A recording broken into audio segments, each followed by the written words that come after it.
বন্ধুরা good afternoon. আজকে দুপুরে মেনুতে কী আছে হচ্ছে ভাত, গরম গরম জাস্ট নামানো হয়েছে ভাত। এটা হচ্ছে ডাল ডেলির মতন, পাঁচফোড়ন তেজপাতা শুকনো লঙ্কা সম্বার হলুদ নুন সামান্য জিরের গুঁড়ো একটু আদা পোড়া দিয়েছি। আর এটা হচ্ছে চিতল মাছের পেটি করেছি আলু দিয়ে ঝোল।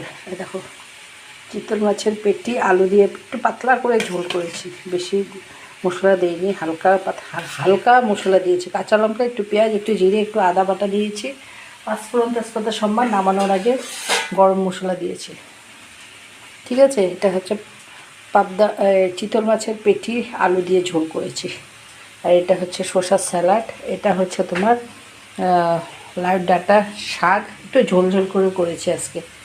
আর এটা হচ্ছে তোমার বাঁধাকপি হচ্ছে এখন চুলাতেই আছে, বাঁধাকপি এখন হয়নি, আরও মজবে তরকারিটা।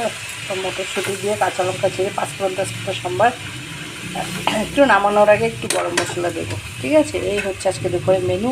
আমার এই ছোট্ট ভিডিওটা যদি তোমাদের একটুকু ভালো লেগে থাকে প্লিজ চ্যানেলটাকে একটু ফলো করে দিও, একটা লাইক দিও, একটু কমেন্ট করো, যারা ইউটিউব থেকে দেখছে চ্যানেলটাকে সাবস্ক্রাইব করে দিও। টাটা বন্ধুরা, সবাই ভালো থেকো, সুস্থ থেকো, দুপুরটা খুব ভালোভাবে কাটাও। ঠিক আছে, টাটা।